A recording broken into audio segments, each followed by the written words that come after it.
Quran Surat Al-Baqarah ayat 232. A'udzu billahi minasyaitonir rajim. Wa idza talaqtumun nisaa fabalagna ajalahunna fala ta'duluhunna ayankihna ajwajahunna idza taradau bainahum bil ma'rufi. Zalika yu'adzu bihi man kana minkum yu'minu billahi wal yaumil akhir. Zalikum azka lakum wa atharu wallahu ya'lamu wa antum la ta'lamun. Jangan main paksa, dan apabila kamu talak perempuan itu lalu sampai janjinya atau idahnya, maka janganlah kamu hambat-hambat mereka akan kawin dengan suami-suami mereka apabila telah berkesukaan di antara mereka dengan secara patut. Di dalam ayat ini terdapat berbagai tafsiran. Adapun tafsiran yang cepat masuk pikiran kita setelah membaca susunan ayat bahwa yang dimaksud dengan apabila kamu talak perempuan-perempuan itu, yang kamu di sini ialah orang-orang yang menalak istrinya. Istri yang telah diceraikan itu menurut bahasa kita disebut janda.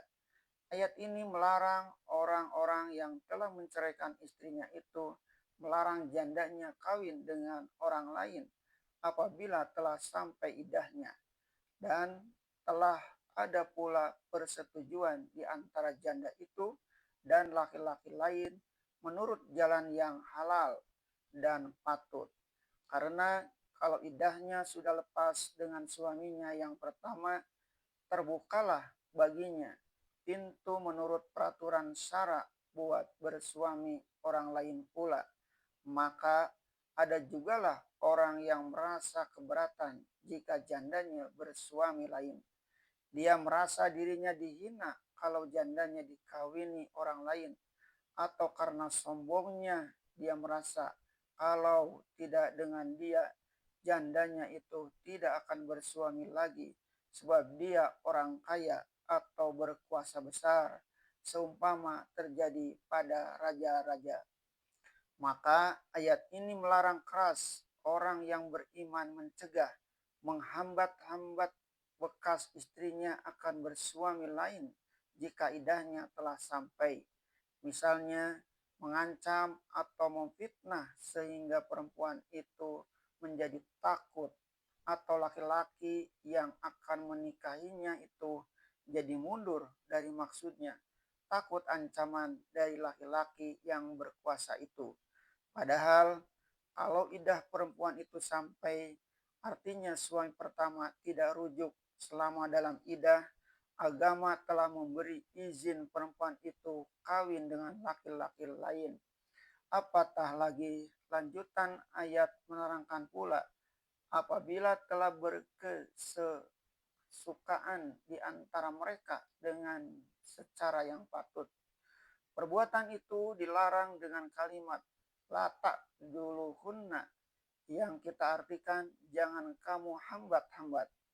Diambil dari kalimat adol, yaitu membuat sehingga perempuan itu tidak berdaya karena kekejaman suaminya itu. Di dalam penafsiran yang lain disebutkan bahwasanya yang dilarang menghambat-hambat di dalam ayat ini ialah wali si perempuan itu sendiri. Penafsiran begini berdasarkan kepada sebuah riwayat dari Imam Bukhari yang terjadi pada seorang sahabat Rasulullah Shallallahu Alaihi Wasallam bernama Ma'qal bin Yasar. Dia berkata, saya mempunyai seorang saudara perempuan. Pada suatu hari datanglah seorang anak pamanku, lalu aku nikahkan saudaraku itu dengan dia. Lalu hiduplah adikku itu dengannya sebaik-baiknya.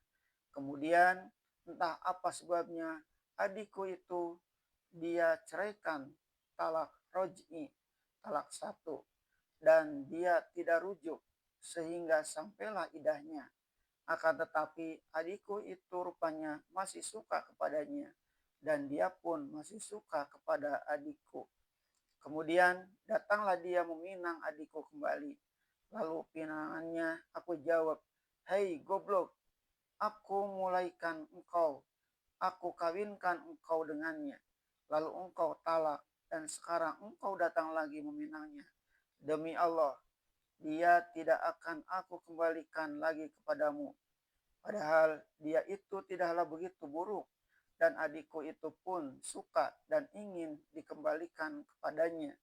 Maka diketahuilah oleh Allah keinginan laki-laki itu kepada adikku dan keinginan adikku kepadanya. Maka turunlah ayat ini. Tegasnya ayat ini dapat mengenai kesalahanku. Setelah mendengar ayat ini, menyesallah aku akan sikapku, lalu aku bayar kafarah, sumpah, dan segeralah aku nikahkan adikku dengannya. Di dalam riwayat lain dijelaskan lagi bahwa berkata Makol, setelah ayat ini aku berkata, aku dengar ketentuan Allah dan aku patuhi. Lalu dipanggillah laki-laki itu dan segera dikawinkannya dengan adiknya itu. Penafsiran ini dikuatkan lagi oleh tafsiran Ibnu Abbas yang berkata, ayat ini diturunkan mengenai seorang yang menalak istrinya talak satu kali atau talak dua kali, lalu sampailah idah perempuan itu. Tetapi kemudian timbul keinginannya hendak mengawini perempuan itu kembali, dan perempuan itu suka pula, tetapi dihalang-halangi oleh walinya. Maka datanglah larangan Allah dengan ayat ini kepada wali yang menghalang-halangi perempuan yang diwilayahinya itu buat kawin dengan laki-laki itu kembali.